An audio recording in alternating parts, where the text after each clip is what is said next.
Hello students, कैसे हैं आप लोग। आज हम लोग पढ़ने वाले हैं क्लास 11 का चैप्टर 7 स्ट्रक्चरल ऑर्गेनाइजेशन इन एनिमल्स। और अभी तक अगर आपने चैनल को सब्सक्राइब नहीं किया है तो चैनल को सब्सक्राइब ज़रूर कर लीजिए। और वीडियो अच्छी लगी तो वीडियो को लाइक ज़रूर कीजिएगा। आपका हर एक लाइक हमारे लिए एटीपी की तरह वर्क करता है कि इस तरह की वीडियो हम आपके लिए और बना के ला सकें। और ज़्यादा से ज़्यादा लोग को ये वीडियो शेयर कीजिए, जिससे जो लोग भी नीट की प्रिपरेशन कर रहे हैं उनको नीट के स्टडी में हेल्प हो। आज हम लोग को पढ़ना है चैप्टर 7 स्ट्रक्चरल ऑर्गेनाइजेशन इन एनिमल्स। इससे पहले हम लोग 6 चैप्टर कवर कर चुके हैं। Biological classification, plant kingdom, living word, animal kingdom, morphology of flowering plant और एनाटॉमी ऑफ फ्लावरिंग प्लांट। ये चैप्टर्स हम कवर कर चुके हैं और इनकी वीडियोस जो भी हैं इससे पहले के चैप्टर्स की, वो हमारी क्लास 11 की प्लेलिस्ट पे अवेलेबल है। वहाँ से आप उसको चेक कर सकते हैं, उसको पढ़ सकते हैं अगर आपने अभी तक नहीं पढ़ा है तो। और ये वीडियो आप लोग आखिर तक देखिएगा ताकि इस चैप्टर से रिलेटेड जो भी नॉलेज है वो आपको अच्छे से मिल सके। और बीच बीच में कुछ ट्रिक भी बताते रहते हैं, ठीक है। कुछ ट्रिक्स बताते हैं, कुछ चीज़ें ऐसी बताते हैं जो आपकी स्टडी में काफ़ी हेल्पफुल होगी। तो इस वीडियो को आप आखिर तक ज़रूर देखिएगा। तो हम लोग स्टार्ट करने वाले हैं। सबसे पहले स्ट्रक्चरल ऑर्गेनाइजेशन में जब हम लोग पढ़ते हैं, हम लोग को इस चैप्टर में 2 चीज़ें पढ़नी है, ऑर्गन और ऑर्गन सिस्टम। ऑर्गन और ऑर्गन सिस्टम, और दूसरे नंबर पे प्रॉक्स के बारे में पढ़ना है। तो ये 2 चीज़ें आपके सिलेबस में दी है, प्रॉक की एनाटॉमी दी है और एनिमल्स का ऑर्गन और ऑर्गन सिस्टम के बारे में दिया हुआ है आपके सिलेबस में।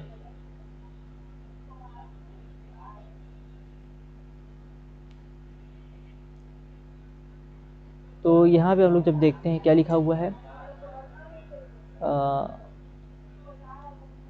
यूनिसेलुलर जो ऑर्गेनिजम्स होते हैं, ठीक है, उनमें सारे के सारे फंक्शंस देखने को मिलेंगे हमें। डाइजेशन, रेस्पिरेशन, रिप्रोडक्शन, ये सब सिंगल सेल में हमें देखने को मिलेगा, ठीक है। जो भी यूनिसेलुलर ऑर्गेनिज्म होते हैं उनमें हमें डाइजेशन, रेस्पिरेशन, रिप्रोडक्शन, ये सब कुछ सिंगल सेल में देखने को मिलता है।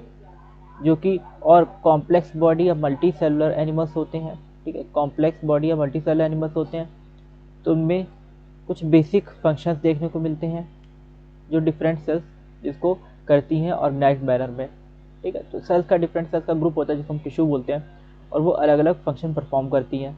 टिश्यू से फिर ऑर्गन बनता है, तो ऑर्गन में कोई एक पर्टिकुलर प्रोसेस जो है कैरी होता है। The body of a simple organism like hydra is made of different type of cells and the number of cells in each type can be 1000।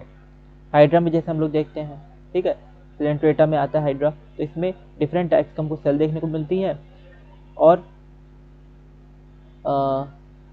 Different type की sales होती हैं और बहुत ज़्यादा अमाउंट में सेल्स होती हैं, नहीं नंबर ऑफ सेल्स इसमें होती हैं, बहुत ज़्यादा अमाउंट में होती हैं। ह्यूमन बॉडी में बिलियन ऑफ सेल हमको देखने को मिलती हैं, मतलब बहुत ज़्यादा सेल हमारे अंदर भी, ठीक। और अच्छा, आप लोग अगर ये वीडियो देख रहे हैं तो आप लोग कमेंट करके ज़रूर बताइएगा कि ह्यूमन का साइंटिफिक नेम क्या होता है, ठीक है। ह्यूमन का साइंटिफिक या बायोलॉजिकल नेम क्या होता है। जब हम मल्टी सेलुलर एनिमल की बात करते हैं, ठीक है, ऐसे एनिमल्स जिनकी बॉडी जो है मोर देन 1 सेल से बनी हुई है, मल्टी सेलुलर एनिमल जो है। तो मल्टी सेलुलर एनिमल्स में क्या होता है, सिमिलर सेल्स जो होती हैं ना, वो उन उन अलॉन्ग विद इंटरसेलुलर सब्सटेंसेस, ठीक है, उनमें जो उनके सब्सटेंसेस होते हैं, जिनका कंपोजिशन होता है सिमिलर होता है या वो सेम ओरिजिन की होती हैं, ठीक है। तो ये क्या करती हैं, एक पर्टिकुलर सेम फंक्शन परफॉर्म करती हैं, ठीक है, कोई एक पर्टिकुलर वर्क करेंगी। और इसी को हम लोग क्या बोलते हैं, इसी को हम लोग बोलते हैं टिश्यू, ठीक है। इसको हम लोग क्या बोलते हैं, टिश्यू। तो आपको टिश्यू के बारे में याद रखना है कि टिश्यू क्या होता है ना।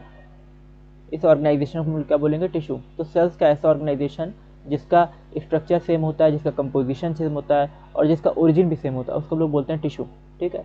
ये चीज़ आपको याद रखनी है। इसके बाद है, इसमें अभी ये सब चीज़ें डिटेल से आएंगी, ठीक है। इसके आगे भी सब चीज़ें डिटेल से आएंगी।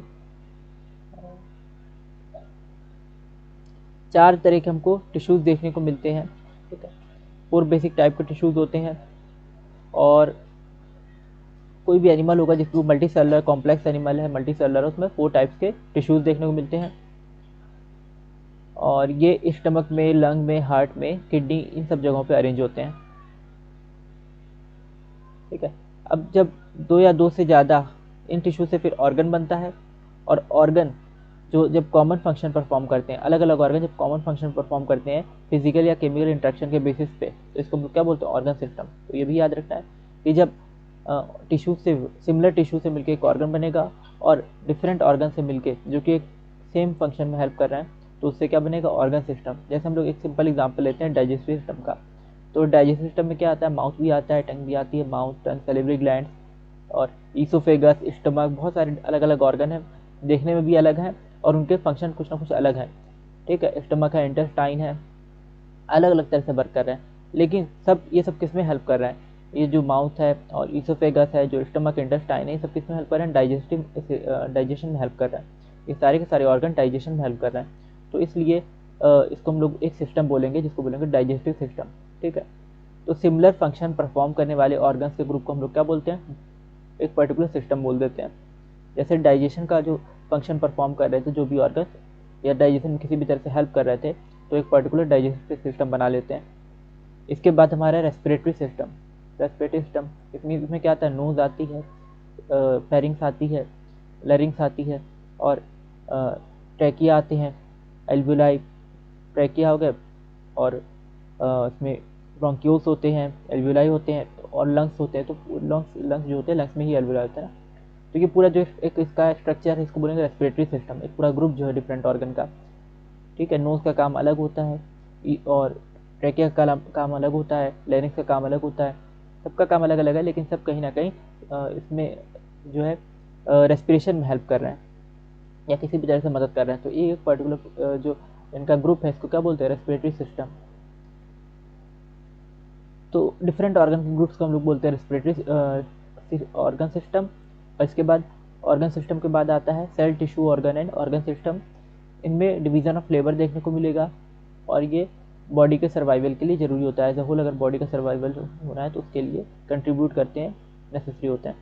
तो ये डिवीजन ऑफ लेबर दिखाते हैं। ठीक है, सेल, टिश्यू, ऑर्गन्स और ऑर्गन सिस्टम। ठीक है, जनरली टिश्यू, ऑर्गन और ऑर्गन सिस्टम जो होते हैं ये क्या दिखाते हैं, डिवीजन ऑफ लेबर दिखाते हैं मल्टीसेलुलर एनिमल में। और ये बॉडी के सर्वाइवल के लिए, ऑर्गेनिज्म के सर्वाइवल के लिए इंपॉर्टेंट होता है। तो सबसे पहले क्या यहाँ पे होता है, सेल होती है ना, सेल होती है और सिमिलर सेल मिलके क्या बनाती है, सिमिलर सेल मिलके टिश्यू बनाती है। जैसे हम लोग एग्जांपल लेते हैं अपनी स्किन का, तो स्किन जो होती है, ठीक है, स्किन जो होती है, एपिथेलियम जो टिश्यू होता है, एपिथेलियल टिश्यू, तो एक पर्टिकुलर सेल से मिलकर बना होता है, सेम टाइप की सेल से, अभी वो सब चीज़ आगे आएंगे डिटेल में। तो सेम टाइप की सेल से मिलकर बना होता है टिश्यू, ये स्किन जो है। और इसके बाद जो है टिश्यू के मिलने से क्या बनता है, ऑर्गन। ठीक है, ऑर्गन।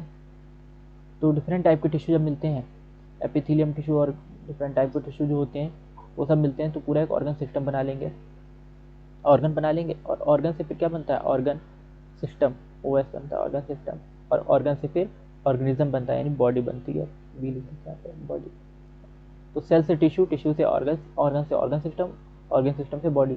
जैसे एक बिल्डिंग होती है, तो बिल्डिंग में क्या होता है, बिल्डिंग में जो ब्रिक्स होती हैं ना, उसी जैसे हमारी बॉडी है उसमें सेल्स हैं।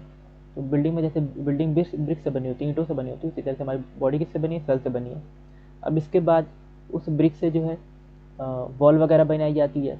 तो वैसे ही हमारी बॉडी में क्या है, सेल से टिश्यू बने हुए हैं, फिर उन वॉल्स वगैरह से अलग अलग रूम्स बनाए जाते हैं। उसी तरह से हमारी बॉडी में क्या बना हुआ है, ऑर्गन बना हुआ है, टिश्यू से ऑर्गन बनता है। फिर जब बिल्डिंग में जैसे डिफरेंट रूम्स होते हैं, तो उन रूम्स में अलग अलग फंक्शन चल रहा होता है। और जैसे कोई एक फैक्ट्री है, उसमें बहुत सारे रूम हैं, और कोई या स्कूल की कोई बिल्डिंग है, ठीक है, तो स्कूल की कोई बिल्डिंग है, उसमें पूरा काम क्या हो रहा है, अगर देखा जाए तो एजुकेशन का काम हो रहा है पूरा। ठीक है, उसमें पढ़ाई लिखाई वाली चीज़ें होती हैं, एजुकेशन जो होता है वहाँ पे दिया जाता है। तो ये जो डिफरेंट रूम का एक पूरा ग्रुप है, और वो जो पूरी एक बिल्डिंग है उसके अंदर क्या हो रहा है कि एजुकेशन वगैरह प्रोवाइड की जा रही है। तो ये पूरा क्या बना देगा, ऑर्गन। इसी तरह से हमारी बॉडी में भी ऑर्गन सिस्टम होता है, जो डिफरेंट ऑर्गन से मिलकर बना होता है। और डिफरेंट ऑर्गन जो होते हैं, कोई एक पर्टिकुलर प्रोसेस कर रहे होते हैं, कोई एक रिस्पॉन्सिबिलिटी देख रहे होते हैं बॉडी की। तो ये डिफरेंट ऑर्गन मिलकर क्या बनाते हैं, ऑर्गन सिस्टम बनाते हैं। इसके बाद डिफरेंट ऑर्गन सिस्टम जो होता है वो क्या बना देता है, बॉडी बना लेता है। ठीक है, डिफरेंट ऑर्गन सिस्टम मिलके बॉडी। जैसे कई स्कूल, कुछ ऐसे भी होते हैं स्कूल ना जिसकी कई ब्रांचेस होती है, तो कई ब्रांचेस मिलके वो एक स्कूल का पूरा सेटअप हो जाता है। तो इस तरह से डिफरेंट ऑर्गन सिस्टम मिलके जो है एक बॉडी बना लेते हैं। ठीक है, हम हमारे शरीर के अंदर जो है बॉडी बना लेते हैं। तो सेल है हमारे शरीर के अंदर, सेल से टिश्यू बनी है, टिश्यू से ऑर्गन, ऑर्गन से ऑर्गन सिस्टम, ऑर्गन सिस्टम से बॉडी। इसके बाद नेक्स्ट क्या है, ऑर्गन और ऑर्गन सिस्टम। ऑर्गन और ऑर्गन सिस्टम क्या होता है, तो यहाँ पे क्या दिया हुआ है देख लेते हैं। बट टिश्यू जो होते हैं, ठीक है, टिश्यू जो होते हैं ये ऑर्गेनाइज हो जाते हैं और क्या बना लेते हैं, ऑर्गन बना लेते हैं। टिश्यू ऑर्गेनाइज होकर क्या बनाते हैं, ऑर्गन। सिमिलर टाइप के टिश्यूज जिसका फंक्शन सेम होगा साथ मिलकर ऑर्गन बना लेंगे। फिर ये ऑर्गन साथ में मिलकर क्या बना लेते हैं, ऑर्गन सिस्टम बना लेते हैं। और ये सब किसमें हो रहा है, मल्टी सेलुलर ऑर्गेनिज्म हो रहा है। और ये ऑर्गेनाइजेशन जो होता है एसेंशियल होता है for more efficient and better coordinate ना। तो ये जो होता है ये क्या होता है, इस तरह का ऑर्गेनाइजेशन ये एफिशिएंट होता है और बेटर कोऑर्डिनेट एक्टिविटीज़ इसमें होती हैं, ठीक है। Of million cell constituting an organism, यानी सिंगल सेल, या अगर हम सेल को अलग अलग ऐसे रख दें तो अलग अलग सेल जो है इतना अच्छा काम नहीं कर पाएंगी जितना ये सारी सेल मिलके साथ में काम करेंगी, ठीक है। तो इसी तरह से बॉडी में भी होता है कि बॉडी में अगर क्या होता है कि सारी सेल्स जो होती हैं एक साथ एक दूसरे की हेल्प करती हैं तो काम ज़्यादा अच्छे से हो जाता है। जैसे बहुत सारे लोग हैं उनको कोई काम दे दिया जाए, अलग अलग उनको काम करना होगा तो काफ़ी टाइम लगाएंगे उस काम को करने में, लेकिन अगर उनको साथ में मिलकर करने को कह दिया जाए तो जल्दी उस काम को कर देंगे। इसी तरह से हमारी बॉडी की सेल्स भी हैं, बॉडी की सेल्स जो होती हैं वो एक साथ मिलके किसी भी काम को, कोई भी काम है बॉडी के अंदर का, रेस्पिरेशन है, डाइजेशन है, तो उसको जल्दी से वो एग्जीक्यूट कर देती हैं, जल्दी से उस काम को कर देती हैं। Each organ in your body is made up of one or more type of tissues. हर ऑर्गन जो है हमारी बॉडी का वो किससे बना हुआ है, एक या एक से ज़्यादा टाइप के टिश्यू से बना हुआ है। और for example our heart consist of all 4 types of tissues. Heart में क्या है, 4 तरह के टिश्यूज देखने को मिलेंगे। एपिथेलियल भी होता है हार्ट में, कनेक्टिव भी होता है, मस्कुलर भी होता है, न्यूरल भी होता है, ठीक है। एपिथेलियल होता है जो बाहर की कवरिंग होती है हार्ट की, वो एपिथेलियल टिश्यू है। हार्ट में कनेक्टिव टिश्यू भी होता है, ठीक है। हार्ट में कनेक्टिव टिश्यू भी होगा, हार्ट के अंदर ब्लड वगैरह फिल होता है ना, तो वो कनेक्टिव टिश्यू में भी आ जाएगा। इसके बाद मस्कुलर हार्ट की जो वॉल्स होती हैं, मायोकार्डियम, तो मस्कुलर पूरा स्ट्रक्चर होता है, हार्ट में अलग अलग लेयर होती है, पेरिकार्डियम, मायोकार्डियम, एंडोकार्डियम। तो यहाँ पे मस्कुलर लेयर जो होती है मायोकार्डियम, जिसकी वजह से हार्ट की बीटिंग होती है, ठीक है। और इसके अलावा न्यूरल टिश्यू भी होता है जहाँ ऐसे नोड वगैरह जहाँ पे हार्ट बीट का ओरिजिन होता है। तो हार्ट में ऐसा ऑर्गन है जहाँ पे हमें, या ज़्यादातर अगर हम ऑर्गन्स को देखें तो उनमें हमें एपिथेलियल, कनेक्टिव, मस्कुलर और न्यूरल, ये चारों टाइप के टिश्यूज़ देखने को मिलेंगे। ये 4 बेसिक टाइप के टिश्यूज़ होते हैं, epithelial tissue, connective tissue, muscular tissue और न्यूरल टिश्यू। एपिथेलियल टिश्यू जो होता है जनरली स्किन वगैरह में पाया जाता है, ठीक है, स्किन वगैरह में देखने को मिलेगा बॉडी पे। कनेक्टिव टिश्यू जो होता है इसमें ब्लड आता है, बोन आता है, ठीक है, और कार्टिलेज आता है। ब्लड जो होता है ये फ्लूइड टिश्यू, एक टाइप का फ्लूइड टिश्यू जिसको बोलते हैं, स्पेशलाइज्ड टिश्यू भी बोलते हैं इसको, तो ये फ्लूइड फॉर्म में होता है ब्लड। और इसमें डिफरेंट सेल्स होती हैं, आरबीसी, डब्ल्यूबीसी, प्लेटलेट्स। और इसके बाद जो है बोन होता है, ठीक है, बोन में मैट्रिक्स वगैरह देखने को मिलता है, कैल्शियम का डिपोजिशन होता है, इस वजह से हार्ड होता है बोन। और इसके अलावा कार्टिलेज होता है जो इलास्टिक बोन एक तरह से होती है, ठीक है, उसमें थोड़ी सी कार्टिलेज होती है, थोड़ी सी उसमें इलास्टिसिटी होती है, थोड़ी सॉफ्ट होती है बोन के कंपैरिजन में। तो ये सब कनेक्टिव टिश्यू में आती हैं। कनेक्टिव टिश्यू जो होती हैं वो ऑर्गन को कनेक्ट करने का काम करती हैं, बॉडी के डिफरेंट ऑर्गन को, बॉडी के डिफरेंट टिश्यूज़ को कनेक्ट करने का काम करते हैं कनेक्टिव। एपिथेलियल जो होते हैं टिश्यू, ये क्या करते हैं, एपिथेलियल टिश्यू बॉडी को प्रोटेक्शन प्रोवाइड करते हैं। जैसे स्किन जो है ना, ये बैक्टीरियल इन्फेक्शन से हमारी बॉडी को प्रोटेक्शन प्रोवाइड कर रही है, तो एपिथेलियल टिश्यू जो होता है बॉडी को प्रोटेक्शन प्रोवाइड करता है। मस्कुलर टिश्यू जो होता है ये क्या करता है, बॉडी के मूवमेंट में हेल्प करता है। मसल्स हो गए, ठीक है, मसल्स क्या कर रहे हैं, बॉडी के मूवमेंट में हेल्प कर रहे हैं। तो मसल्स, मस्कुलर टिश्यू ये डिफरेंट टाइप के होते हैं। मसल्स स्ट्राइटेड और अनस्ट्राइटेड भी होते हैं। और स्ट्राइटेड जो होते हैं जैसे कि इसमें आते हैं स्केलेटल मसल्स वगैरह, जैसे हाथ पैर में जो मसल्स होती हैं वो स्ट्राइटेड मसल्स होती हैं, उससे क्या होती है, बॉडी की मूवमेंट होती है। और अनस्ट्राइटेड भी होते हैं, जैसे लंग्स वगैरह में जो मसल, जब हम सांस अपने आप सांस लेते रहते हैं ना, नॉर्मली भी अगर हम लोग देखें तो अपने आप सांस लेते रहते हैं, बल्कि अपने आप झपकती रहती हैं, तो ये सब ये क्या है, अनस्ट्राइटेड मसल्स हैं। और इसके अलावा एक स्पेशलाइज्ड टाइप की मसल्स होती है जिसको बोलते हैं कार्डियक मसल्स ना, जो सिर्फ हार्ट में पाई जाती हैं, कार्डियक मसल्स होती हैं। और ये ब्रांच्ड होती हैं, ठीक है, स्ट्राइटेड टाइप की देखने मिलेंगी और ब्रांच्ड होती हैं।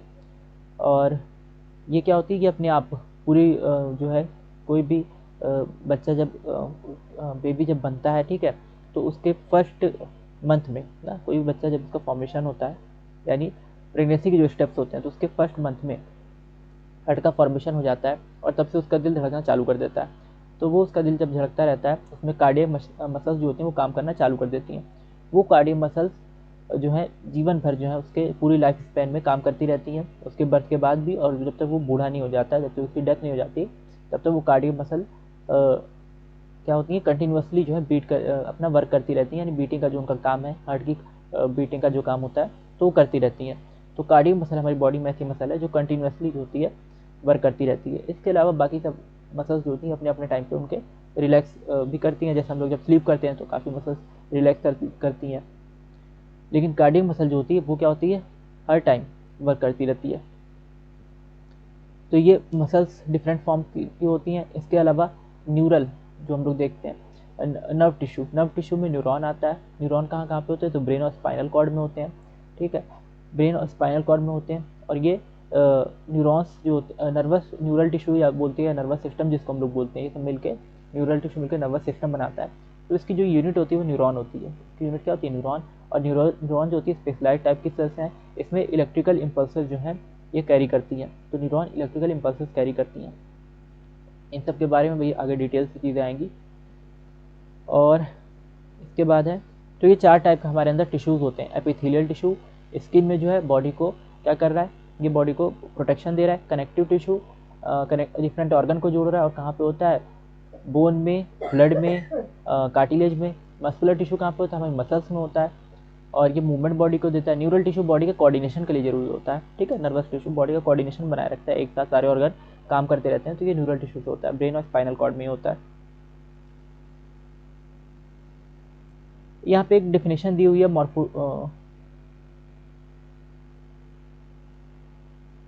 इवोल्यूशनरी ट्रेंड, ठीक है, की डेफिनेशन दी हुई है, क्या होता है, तो इसको भी एक बार देख लेते हैं। कभी कभी डायरेक्ट डेफिनेशन पूछ देता है, उसका टर्म पूछ देता है। कॉम्प्लेक्सिटी जो ऑर्गन या ऑर्गन सिस्टम में हो जाती है, ठीक है, कुछ ट्रेंड की वजह से, डिसनेबल ट्रेंड, इसी को बोलते हैं इवोल्यूशनरी ट्रेंड। मतलब क्या है कि और जैसे जैसे टाइम बीतता जाता है तो ऑर्गेनिज्म के अंदर उसके जनरेशन में कॉम्प्लेक्सिटी आती जाती है। अगर कोई पर्टिकुलर ऑर्गन का वो बहुत ज़्यादा यूज़ कर रहे हो, कोई ऑर्गन सिस्टम को बहुत ज़्यादा यूज़ कर रहा है, तो उसके अंदर कॉम्प्लेक्सिटी आती जाती है। वो स्ट्रक्चर और ज़्यादा कॉम्प्लेक्स और ज़्यादा जो है हेल्पफुल होता जाता है ऑर्गन। तो ये इस तरह के डेवलपमेंट को हम लोग क्या बोलते हैं, इवोल्यूशनरी ट्रेंड बोलते हैं। जो ऑर्गन या ऑर्गन सिस्टम के अंदर जो डेवलपमेंट हो रहा है, ठीक है, टाइम टू टाइम, उसी को हम लोग क्या बोलते हैं, इवोल्यूशनरी ट्रेंड। जैसे कहा जाता है कि जो मंकी के एंसेस्टर थे उनसे ही क्या हुआ है, मंकीज़ के एंसेस्टर से ही ह्यूमन का एवोल्यूशन हुआ है। तो उनका स्ट्रक्चर कितना अलग होता है और ह्यूमन का स्ट्रक्चर जो है वो बहुत डिफरेंट होता है। ये हम लोग अगर देखें नॉर्मल पोरीफेरा, सिलेंट्रेटा, हाइड्रा वगैरह कोई स्पंजेस को, तो कितना नॉर्मल स्ट्रक्चर उनका होता है, लेकिन हम लोग का स्ट्रक्चर कितना ज़्यादा कॉम्प्लेक्स होता है। तो ये जो कॉम्प्लेक्सिटी धीरे धीरे आती गई ना इवोल्यूशन के दौरान, ये क्यों आती गई, ताकि हर काम को करने में, जो भी काम हमको करना है, कोई पर्टिकुलर टास्क करना हो, तो उसको करने में ज़्यादा आसानी हो जाए। तो इसी को हम लोग बोलेंगे इवोल्यूशनरी ट्रेंड। इसके बाद एक और टर्म दिया हुआ है यहाँ पे, मॉर्फोलॉजी। तो मॉर्फोलॉजी क्या होता है, जब एक्सटर्नल विजिबल फीचर्स की हम लोग स्टडी करते हैं किसी भी ऑर्गेनिज्म की, अगर एक्सटर्नल विजिबल फीचर्स की स्टडी कर रहे हैं तो उसको बोलते हैं मॉर्फोलॉजी। तो ये याद रखना कि मॉर्फोलॉजी क्या होती है, किसी भी ऑर्गेनिज्म की जब एक्सटर्नल विजिबल फीचर की स्टडी की जाती है, देखा जाता है कि वो बाहर से कैसा दिख रहा है, तो इसको हम लोग बोलते हैं मॉर्फोलॉजी।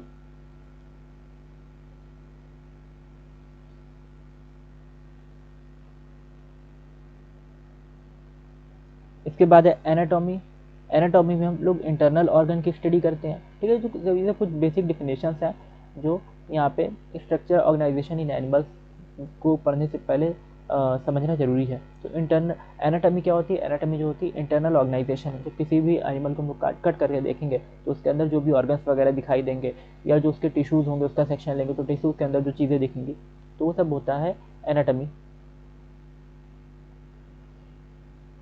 फ्रॉग की एनाटॉमी हम लोग यहाँ पे पढ़ते हैं, क्योंकि फ्रॉग जो होता है ये वर्टिब्रेट होता है। फ्रॉग क्या होता है, वर्टिब्रेट।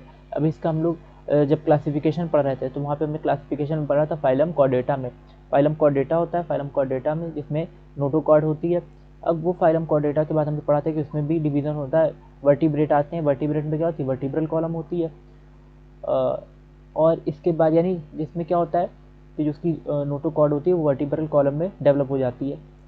और इसके बाद यानी रीढ़ की हड्डी जिसमें होती है। और वर्टिब्रेट में ही फ्रॉग आते हैं। वर्टिब्रेट में एक क्लास हमने देखी थी एम्फीबिया। एम्फीबिया जो वाटर और लैंड दोनों पे रह सकते हैं, ठीक है। तो इसी में क्या आते हैं, एम्फीबियस आते हैं। एम्फीबियस का ही एग्जांपल है फ्रॉग। एक और एग्जांपल क्या होता है, सैलमेंडर, ठीक है। फ्रॉग और सैलमेंडर ये सब एम्फीबियस का एग्जांपल है। यहाँ पे हम लोग को फ्रॉग के बारे में पढ़ना है। और फ्रॉग का साइंटिफिक नेम क्या होता है, सबसे पहले ये डिस्कस कर लेते हैं। फ्रॉग का जो साइंटिफिक नेम होता है वो क्या होता है, राना टिग्रीना, ठीक है। फ्रॉग को क्या बोला जाता है, राना टिग्रीना बोला जाता है फ्रॉग को। तो ये आप लोग नोट कर लेंगे, फ्रॉग को क्या बोला जाता है, राना टिग्रीना। यहाँ पे लिखा भी हुआ है फ्रॉड ना, Rana TIG. Indian frog generally हम लोग इंडियन फ्रॉग को बोलते हैं। इसमें टोड्स वगैरह भी आते हैं ना, फ्रॉग आते हैं, टोड्स आते हैं, इसको बूफो बोलते हैं टोड को। तो ये राना टिग्रीना जो है ये इंडिया में बहुत ज़्यादा पाया जाता है। मोस्ट कॉमन स्पीशीज़ है जो इंडिया में पाई जाती है। यहाँ से क्वेश्चन बन सकता है कि इंडिया में कौन सी स्पीशीज़ जो है राना टिग्रीना की मोस्ट कॉमन पाई जाती है, तो ये राना टिग्रीना याद रखना है। फ्रॉग की राना टिग्रीना जो स्पीशीज़ है इंडिया में बहुत ज़्यादा पाई जाती है। अभी तक आपने अगर हमारे टेलीग्राम चैनल को ज्वाइन नहीं किया तो टेलीग्राम चैनल को ज़रूर ज्वाइन कर लीजिए, ताकि वहाँ पे आपको नीट के जो है मॉड्यूल्स वगैरह मिलते रहें। और व्हाट्सएप पे भी व्हाट्सएप ग्रुप भी ज्वाइन कर लीजिए, ताकि आप कोई भी क्वेरी या डाउट पूछ सकें। इंस्टाग्राम पे भी फॉलो कर लीजिए, तो आपको नीट की जो आने वाली जो कुछ भी अपडेट्स हैं, फॉर्म वगैरह जब भी आता है या जो भी अपडेट्स हैं वो आपको टाइम पे मिलती रहेंगी। और आपने अभी तक अगर वीडियो को लाइक नहीं किया तो लाइक ज़रूर कर दीजिए और ज़्यादा से ज़्यादा लोग को शेयर कीजिए, ताकि ये जो क्लास यहाँ पे चल रही है उसकी जानकारी ज़्यादा से ज़्यादा लोग को हो सके। फ्रॉग्स, तो फ्रॉग्स के बारे में हम लोग पढ़ रहे हैं। फ्रॉग्स ये लैंड और फ्रेश वाटर दोनों पे रह सकते हैं, ठीक है। फ्रॉग्स जो होते हैं ये लैंड और फ्रेश वाटर दोनों पे रह सकते हैं। और एम्फीबिया कैटेगरी क्लास एम्फीबिया में आते हैं। इनकी क्लास क्या, एम्फीबिया फाइलम है कॉर्डेटा, ठीक है। क्लास एम्फीबिया फाइलम कॉर्डेटा है। और ये जो होते हैं ये पॉइक्लोथर्मस होते हैं, यानी इनका ये हेट्रोथर्मस बोल सकते हैं। इनका कांस्टेंट बॉडी टेम्परेचर नहीं होता, ठीक है। कांस्टेंट बॉडी टेम्परेचर इनका नहीं होता, और इनका टेम्परेचर वेरी करता है with the temperature of the environment. तो याद रखना है, इनका बॉडी टेम्परेचर जो होता है, इनका बॉडी टेम्परेचर ये बाहर के टेम्परेचर के साथ वेरी करता है। जैसे हम लोग क्या देखते हैं कि हम लोग जो है ह्यूमंस जो है ना, अगर थोड़ी बहुत सर्दी पड़ती है तो इतना ज़्यादा हम लोग को अफेक्ट नहीं पड़ता ना, इतना ज़्यादा इफेक्ट नहीं पड़ता। और लेकिन अगर ज़्यादा ठंडी पड़ती है तो फिर ज़्यादा पहनना ओढ़ना पड़ता है, और ज़्यादा सर्दी बढ़ जाए तो फिर उस जगह से हटना भी पड़ता है कि जहाँ पे ज़्यादा ठंडी है ना। तो ये चीज़ हमारे अंदर क्या है कि एक जिसको कहते हैं constant temperature, constant body temperature, homeostasis ना, या होम्योथर्मस जिसको बोलते हैं, तो वो चीज़ देखने को मिलती है। लेकिन जो एम्फीबियंस होते हैं या रेप्टाइल्स होते हैं, ठीक है, एम्फीबियन, रेप्टाइल्स, इंसेक्ट्स, ये सब इनके अंदर क्या होता है, ये पॉइक्लोथर्मस होते हैं, हेट्रोथर्मस होते हैं। इनके अंदर कांस्टेंट बॉडी टेम्परेचर नहीं होता। अगर बाहर ठंडी होगी तो ये भी ठंडे पड़ते जाएंगे, अगर बाहर गर्मी होगी तो ये भी गर्म पड़ते जाएंगे, ठीक है। तो इनका बॉडी टेम्परेचर कांस्टेंट नहीं होता, ठीक है। बाहर के टेम्परेचर के अकॉर्डिंग इनके अंदर का बॉडी टेम्परेचर भी तुरंत चेंज हो जाता है, जबकि हमारा थोड़ा सा कांस्टेंट बना रहता है, ठीक है। इंसानों का बॉडी टेम्परेचर थोड़ा कांस्टेंट, या बर्ड्स का कह लीजिए थोड़ा कांस्टेंट रहता है, तो इतनी जल्दी ज़्यादा असर नहीं पड़ता। इसीलिए जो क्या होता है कि एम्फीबियंस या रेप्टाइल्स में या इंसेक्ट्स में हम लोग एग्जांपल देखते हैं। इंसेक्ट जो होते हैं वो सर्दियों में अक्सर छुप जाते हैं, हिबरनेशन कर जाते हैं, ठीक है। क्योंकि उनका अगर वो ओपन में रहेंगे तो ठंडी की वजह से उनका अंदर का बॉडी का टेम्परेचर बहुत ज़्यादा ठंडा हो जाएगा, जिस वजह से वो कोई काम नहीं कर पाएंगे, ठीक है। स्लगिश हो जाएंगे या उनकी डेथ भी हो सकती है। और एम्फीबियंस में भी इसी तरह से होता है, ठंडी में ये भी हिबरनेट कर जाते हैं, छुप जाते हैं, ठीक है। जो बहुत ज़्यादा ठंडी जगह पर होते हैं जहाँ बर्फ़ वगैरह होती है तो वो बर्फ़ के अंदर ही छुप जाते हैं ना। तो ये जो होता है वो अपने को क्या कर लेते हैं, एक विंटर स्लीप जिसको बोलते हैं ना, विंटर स्लीप में ले जाते हैं, ताकि उनके अंदर जो कुछ भी एनर्जी बची हुई है उसको वो यूज़ करते रहते हैं। और जब विंटर जब जाएगी, सर्दी जैसे बीतेगी, तो फिर वो बाहर निकल जाएंगे जहाँ पे भी वो छुपे थे अपने बिल से, या जो भी उनकी जगह जहाँ पे वो छुपे थे वहाँ से बाहर निकलेंगे और फिर अपना डेली का जो भी उनका काम है वो करेंगे। तो एनिमल्स जो होते हैं वो क्या करते हैं, इस तरह के एनिमल्स, एम्फीबियन, रेप्टाइल, इंसेक्ट, ये सब पॉइक्लोथर्मस, हेट्रोथर्मस है। और इनकी बॉडी जो होती है वो वेरिएबल टेम्परेचर जो होता है उसके बाहर के एनवायरनमेंट का जो टेम्परेचर होता है उसके अकॉर्डिंग क्या होती है, चेंज होती रहती है। जैसे हम लोग उसमें भी देखते हैं लिजर्ड वगैरह, छिपकली जो होती हैं वो भी सर्दियों में छुप जाती हैं अपने बिलों में, ठीक है। तो वो भी इसलिए छुप जाती हैं क्योंकि वो ठंडी की वजह से उनकी बॉडी ठंडी पड़ने लगती है। तो अगर वो नहीं छुपेंगी तो क्या हो जाएगी, उनकी डेथ भी हो सकती है, इनएक्टिव हो जाती हैं और उनकी डेथ भी हो सकती है। तो इसलिए वो सर्दियों में छुप जाती हैं। गर्मी वगैरह में काफ़ी दिखाई देती हैं छिपकलियाँ, फिर वो गर्मी के टाइम बाहर आ जाएंगी। तो मच्छर हो गए या ये हो गई मेंढक हो गए, ठीक है, और क्या क्या नाम था इसका, छिपकली हो गई, ये सब छुप जाते हैं सर्दियों में। कुछ एग्जाम्पल हम लोग देखते हैं, जैसे मगरमच्छ वगैरह, वो समर एक्टिवेशन करते हैं, समर स्लीप। मगरमच्छ को देख सकते हैं, या पायरा ग्लोबोसा हम लोग देख सकते हैं, ठीक है। घोंगा जो होता है, घोंगा जो होता है, घोंगा, झींगा, पायला ग्लोबोसा उसको बोलते हैं, ठीक है, झींगा घोंगा जो भी, ठीक है, घोंगा मेरे ख्याल से। तो वो जो होता है वो खेतों में अक्सर देखने को मिलता है ना। तो पायला या सीपी जैसे जो होते हैं, शंख जिससे बनता है, तो जो होते हैं ना, ये क्या करते हैं, एप्पल स्नेल जिसको हम लोग बोलते हैं, एप्पल स्नेल, ये हमने एनिमल किंगडम में देखा था। तो ये समर एक्टिवेशन करते हैं, समर स्लीप करते हैं, ठीक है। समर एक्टिवेशन, घोंगा जो होता है वो समर एक्टिवेशन या समर स्लीप करता है, यानी ये गर्मियों में क्या करेगा, छुप जाएगा, क्योंकि गर्मी की वजह से इसका टेम्परेचर बहुत ज़्यादा बढ़ जाता है, जिसकी वजह से इसको प्रॉब्लम हो सकती है। तो ये समर स्लीप या एक्टिवेशन करते हैं। डिजर्ट वगैरह में जो लिजर्ट्स होती हैं, छिपकलियाँ, डिजर्ट की जो छिपकलियाँ, रेगिस्तान की जो छिपकलियाँ होती हैं, वो भी समर एक्टिवेशन या समर स्लीप करती हुई दिखाई देती हैं ना। कभी कभी हमने देखा है कि मगरमच्छ वगैरह भी गर्मियों के मौसम में तालाब से बाहर निकल के किनारों पे धूप सेकते रहते हैं, ठीक है, सर्दियों में तालाब से बाहर निकल के क्या करते हैं, किनारे पे आके धूप सेकते रहते हैं, धूप वगैरह निकली होती है तो ये मगरमच्छ भी अपने बॉडी टेम्परेचर को रेगुलेट करने के लिए बाहर के फैक्टर का, है ना, बाहर के फैक्टर की हेल्प लेते हैं। तो ये सब एग्जाम्पल जो है, ये पाइक्लोथर्मस का एग्जाम्पल है। तो इस तरह से एम्फीबियंस क्या होते हैं, पाइक्लोथर्मस या हेट्रोथर्मस होते हैं, जिनका टेम्परेचर बाहर के टेम्परेचर के अकॉर्डिंग चेंज होता रहता है।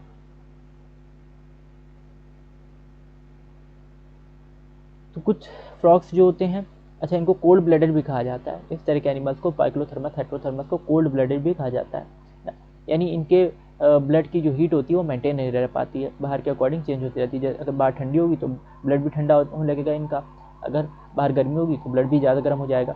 Changes in the colour of the frogs while they are in the grasses and on dry land, ठीक। अब ये जो कलर ऑफ द फ्रॉग है, grasses and on dry land, ये देखने को मिलता है हमको इसका changes in colour of the frogs, frogs के कलर में जो चेंजमेंट होता है, ठीक है। कैम्पफ्लिश का एग्जांपल है। तो ये क्या है, they are in grasses and on dry land, they have the ability to change the colour to hide them from their enemies. तो उनके पास एबिलिटी होती है कि अपने को हाइड कर लेते हैं, एनिमीज से बचाने के लिए, अपने को छुपाने के लिए, ताकि इनके एनिमीज जो, इनके प्रेडेटर जो हैं, जो इनका शिकार करने वाले, उनको देख ना पाए। तो ये कैम्पफ्लिश एक जो होता है, इनके पास बिहेवियर वो शो करते हैं। कैम्पफ्लिश में क्या होता है कि ये अपने को आसपास के इन्वायरमेंट में इस तरह से छुपा लेंगे, थोड़ा सा पिगमेंटेशन वगैरह कलर एडजस्टमेंट इस तरह से कर लेते हैं कि बाहर के इन्वायरमेंट के लिए ये सूट एकदम क्या हो जाते हैं, इसमें हाइड हो जाएंगे, उसी से एकदम मिक्स हो जाएंगे बाहर के इन्वायरमेंट में, तो दिखाई नहीं देंगे, ठीक है। बहुत ज़्यादा नहीं कलर चेंज होता है, थोड़ा बहुत हल्का फुल्का कलर पे चेंजमेंट आ जाता है। इनका वैसे बॉडी का पैटर्न ही इस तरह का होता है, जैसे ये हरा हरा दिख रहा है ना, अब ये घास वगैरह के पीछे अगर छुप जाएगा तो पता ही नहीं चलेगा, ठीक है। ये फ्रॉग, यहाँ पे घास के पीछे फ्रॉग बैठा हुआ है ना, तो इसका कलर का पैटर्न जो है, और थोड़ा बहुत इनमें पिगमेंटेशन चेंजमेंट की एबिलिटी भी होती है। ये अपना जो कलर है थोड़ा बहुत चेंज कर लेते हैं, मटमैला कर लेते हैं, मिट्टी वगैरह में छुप जाते हैं, पेड़ पर छुप जाते हैं, हरा कलर थोड़ा सा चेंज कर लेंगे। तो जैसे गिरगिट वगैरह देखने को मिलता है, उसमें भी ये कैम्पफ्लिश टेक्निक देखने को मिलती है, कैम्पफ्लिश बिहेवियर देखने को मिलता है। तो ये कैम्पफ्लिश जो है एक बिहेवियर होता है इन एनिमल्स का, जिससे ये क्या करते हैं, आसपास के इन्वायरमेंट के अकॉर्डिंग अपना कलर कर लेते हैं, और फिर उसमें वो अपने आसपास के इन्वायरमेंट में हाइड कर जाते हैं।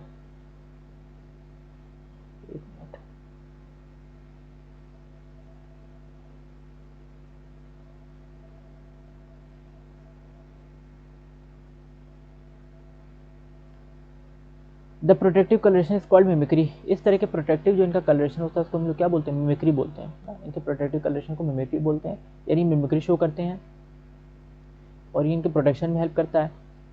तो फ्रॉग्स में मिमिक्री देखने को मिलेगी। और समर और विंटर में ये क्या कर लेते हैं, समर होगा तो समर स्लीप या एक्टिवेशन कर लेंगे, छुप जाएंगे, बहुत ज़्यादा गर्मी अगर होगी तो भी छुप जाएंगे, ताकि बॉडी का डिहाइड्रेशन ना हो जाए, ठीक है। तो बॉडी से वाटर जो है वो ना निकल जाए, इस वजह से क्या होता है, समर स्लीप कर लेते हैं, एक्टिवेशन कर लेते हैं। और विंटर अगर होती है, सर्दी होती है, तो विंटर स्लीप या हिबरनेशन कर लेते हैं। तो ये एक्सट्रीम कोल्ड, हीट या कोल्ड की कंडीशन, और ये कहाँ छुपते हैं, अपने बरोज में छुपते हैं, ठीक है, शेल्टर या बरोज में ये अपने छुप जाएंगे। तो ये इस तरह से फ्रॉग के बारे में है। फ्रॉग का हमने क्या देखा कि फ्रेश वाटर और लैंड दोनों पे रह सकते हैं। ये एम्फीबियंस ना फाइलम कॉर्डेटा में आते हैं, क्लास एम्फीबिया में। मोस्ट कॉमन स्पीशीज जो इंडिया की राना टिग्रीना है, और वेस्टर्न घाट वगैरह वाले जो एरियाज़ है वहाँ पे एम्फीबियंस की हमको बहुत ज़्यादा वैरायटी देखने को मिलती है ना, मुंबई वगैरह साइड जो एरियाज़ हैं तो वहाँ पे बहुत ज़्यादा वैरायटी देखने को मिलती है। कांस्टेंट बॉडी टेम्परेचर नहीं होते, नहीं पाइक्लोथर्मस होते हैं, हेट्रोथर्मस होते हैं, बॉडी का टेम्परेचर चेंज होता रहता है। कैम्फ्लेश वगैरह शो करते हैं, मिमिक्री जिसको बोलते हैं, ठीक है। और समर एक्टिवेशन करते हैं, यानी या तो गर्मी के दौरान छुप जाएंगे, या विंटर स्लीप करते हैं, हिबरनेशन करते हैं, यानी विंटर के दौरान छुप जाते हैं ये। तो इस तरह से फ्रॉग का है, फ्रॉग के बारे में। और इसके हम लोग मॉर्फोलॉजी देखते हैं फ्रॉग की। तो ये इसका डायग्राम यहाँ पे बना हुआ है मॉर्फोलॉजी में। डायग्राम क्या बना है इसमें देखते हैं।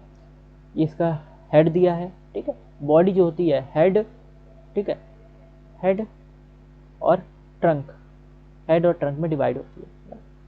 हेड और ट्रंक में बॉडी इनकी डिवाइड होती है एम्फीबियंस की, ठीक है। हेड रीजन होता है, ट्रंक रीजन होता है। नेक जनरली नहीं देखने को मिलता, ना ही टेल देखने को मिलती है। इनके लार्वा में हमें टेल देखने को मिलती है। फ्रॉग का जो लार्वा होता है, फ्रॉग का लार्वा क्या होता है, यहाँ पे हेड है, ट्रंक है, और ना ही नेक है, ना ही टेल देखने को मिल रही है। फ्रॉग का लार्वा, टेडपोल लार्वा जिसको बोलते हैं, फ्रॉग के लार्वा क्या बोलते हैं, टेडपोल लार्वा। तो इसके लार्वा में हमें टेल देखने को मिलती है। हेड है और इसमें ट्रंक है, रेड में हेड और ट्रंक है। यहाँ पे आई, ठीक है, आई भी दिख रही है इसमें, आँख एकदम टॉप पे होती है हेड के। 4 लिम्ब यहाँ पे है इसका, थोड़ा सिल्परी होते हैं ये 4 लिम्ब से होते हैं, जिससे ये क्या, या स्टिकी कह सकते हैं, जिससे आप ग्रिप बना सकें।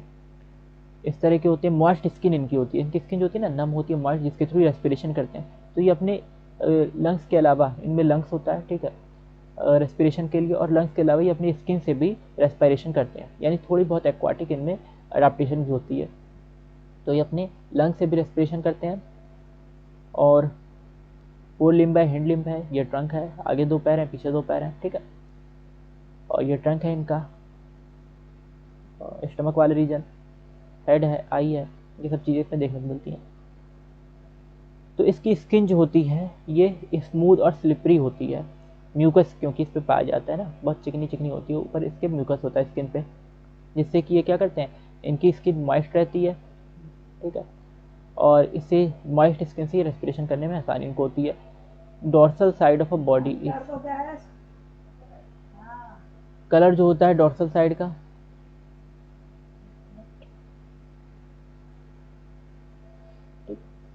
डॉर्सल साइड का जो कलर होता है olive green with dark irregular spot होता है। तो कलर आपको याद रखना है कि ऊपर के साइड किस तरह का कलर होगा, ऑलिव ग्रीन कलर होगा, ग्रीन कलर का होता है, ऑलिव ग्रीन कलर होता है, जैतून जिसको बोलते हैं, ऑलिव बोलते हैं, ठीक है, उस तरह का कलर होगा, थोड़ा सा दबा हुआ ग्रीन टाइप का। और इसमें डार्क इरेगुलर स्पॉट्स होते हैं, ठीक है, डार्क डार्क स्पॉट्स देखने को मिलेंगे। पैचेस कोई कंफर्म पैटर्न नहीं होता है, पूरी बॉडी पे देखने को मिलते हैं। वेंट्रल साइड जो होती है स्किन की, वहाँ पे क्या होती है, पेल येलो, यानी ये क्या होती है, लाइट येलो स्किन होती है यहाँ पे नीचे के साइड जो होती है। और ये कभी वाटर ड्रिंक नहीं करते, फ्रॉग की एक खासियत होती है पानी नहीं पीते, ठीक है। और ये पानी को एब्जॉर्ब करते हैं स्किन के थ्रू, तो ये आपको याद रखना है, ये पानी को एब्जॉर्ब करेंगे स्किन के थ्रू, क्योंकि क्या है, एब्जॉर्बेबल स्किन है, वाइट स्किन है, तो उससे ये पानी को एब्जॉर्ब करते हैं। ये कभी पानी को ड्रिंक नहीं करेंगे, वाटर को ड्रिंक नहीं करेंगे। Body of a frog, body अब जो इसकी होती है फ्रॉग की, डिविजिबल है हेड और ट्रंक में, इसकी बॉडी हेड और ट्रंक में डिविजिबल होती है। नेक और टेल एब्सेंट होती है। अच्छा, आपको ये बताना है कि और किस एनिमल में नेक एब्सेंट होती है, ठीक है।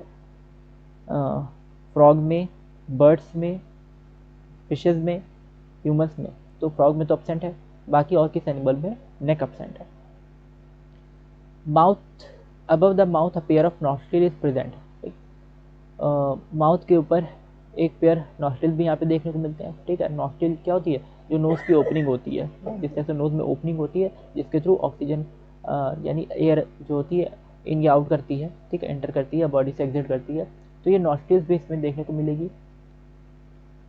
और आइज़ जो होती हैं ये बल्ज्ड होती हैं, बाहर की ओर उभरी हुई, ठीक है, बड़ी बड़ी सी आइज़ यहाँ पे दिख रही है, ऊपर की ओर उभरी हुई। निक्टेटिंग मेम्ब्रेन देखने को मिलेगी, ठीक है, इसको वाटर में प्रोटेक्ट करती है। हम लोग में रूडिमेंट्री होती है निक्टेटिंग मेम्ब्रेन, आई के एक साइड पे होती है, एकदम कोने के साइड पे छोटा सा स्लैब के जैसा दिखता है स्ट्रक्चर। तो वो नॉन इन फंक्शन क्या बोलते हैं उसको, नॉन फंक्शनल होता है, इनएक्टिव होता है, एक तरह से वो काम नहीं करता है।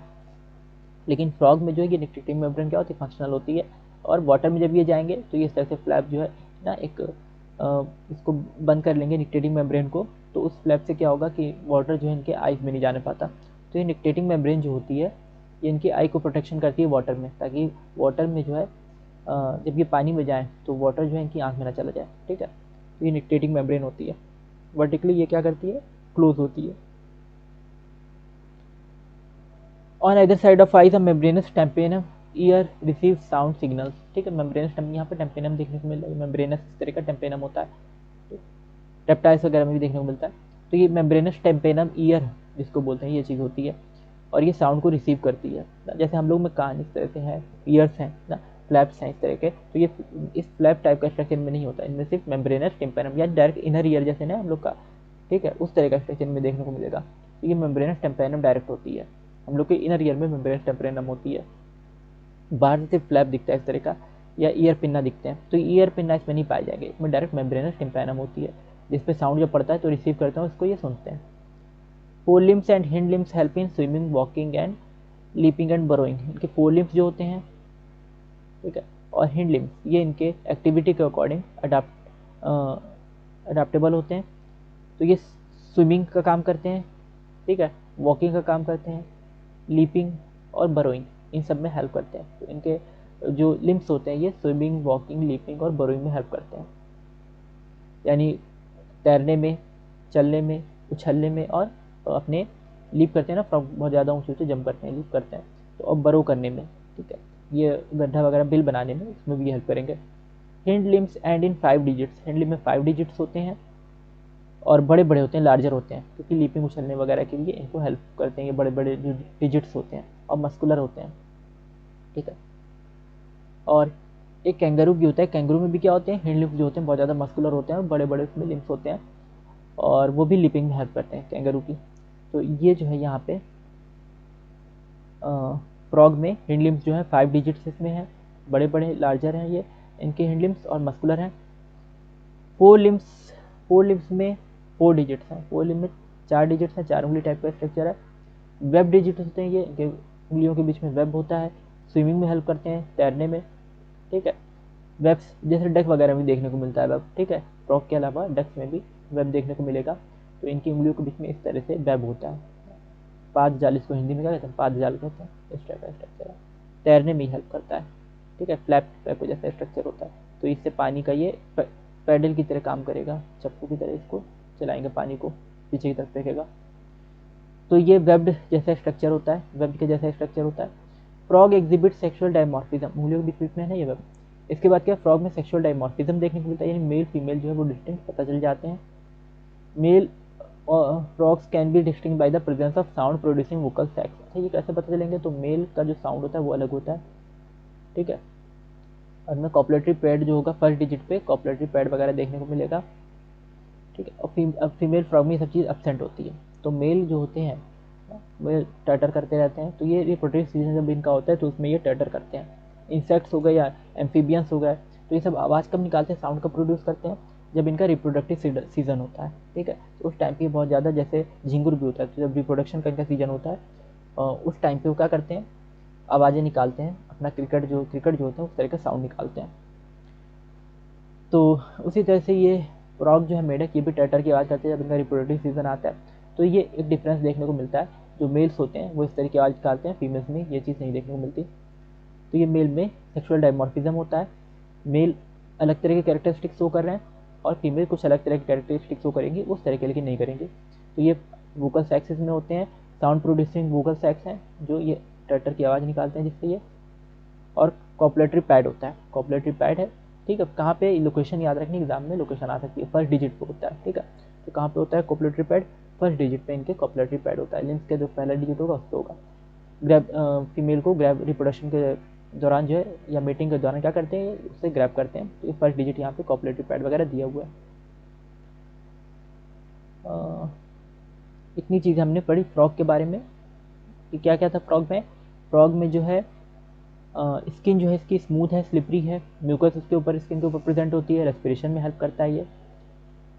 और स्किन जो है कैसी है, यहाँ पे मॉइस्ट स्किन, ये भी पढ़ लिया, मॉइस्ट स्किन होती है, बॉडी में पिगमेंटेशन देखने को मिलता है, इरेगुलर स्पॉट्स वगैरह है, ओलिव ग्रीन कलर है, डॉर्सल साइड पे, वेंट्रल साइड पे पेल येलो है, और ये कभी पानी नहीं पीते, ये चीज़ हमने देखी। और इसके बाद क्या है, हेड और ट्रंक इसमें है, नेक और टेल एब्सेंट है, ठीक है, लार्वे में, लेकिन इसमें टेल प्रेजेंट होती है। और एक पेयर इसमें नॉस्ट्रिल है, और 1 पेयर ऑफ 5 बल्ज आइज हैं, वाटर में ये जो है इनमें निक्टेटिंग मेम्ब्रेन होती है आई में, जो इसको वाटर में इनकी आइज़ को प्रोटेक्ट करती हैं। इसके अलावा टिम्पैनम मेम्ब्रेन है जिसपे ये साउंड परसीव करते हैं। फोर लिम्ब और हिंड लिम्ब है, ये इसके वॉकिंग, स्विमिंग, लीपिंग और बरोइंग में हेल्प करते हैं। और इस पे लिम्स में के बीच में क्या होता है, वेब्ड फीड जिसको हम लोग बोलते हैं, यानी वेब डिजिट्स होते हैं। लिम्स, जो इनके लिम्स हैं उनके डिजिट्स के बीच में वेब के जैसा स्ट्रक्चर देखने को मिलता है, वेब लाइक स्ट्रक्चर होता है, तो स्विमिंग में हेल्प करता है। हिंड लिम्स मस्कुलर होते हैं जिससे कि लीपिंग वगैरह में इनको हेल्प मिल जाती है, कूदने में हेल्प मिलती है। सेक्सुअल डायमॉर्फिज्म शो करते हैं, यानी मेल के अंदर साउंड प्रोड्यूसिंग वोकल सैक होता है और कॉपुलेटरी पैड देखने को मिलता है, फर्स्ट डिजिट पे कॉपुलेटरी पैड होता है। अब नेक्स्ट है इसकी एनाटॉमी के बारे में, और ये हम लोग पढ़ेंगे अपने अगले लेक्चर में। आई होप आपको इतनी चीज़ें समझ में आई होंगी। अगर वीडियो अच्छी लगी हो तो वीडियो को लाइक जरूर कीजिए और ज़्यादा से ज़्यादा लोग को वीडियो शेयर कीजिए, और चैनल को अभी तक सब्सक्राइब नहीं किया तो चैनल को सब्सक्राइब जरूर कर लीजिए। Thank you for watching. मिलते हैं अगली वीडियो में।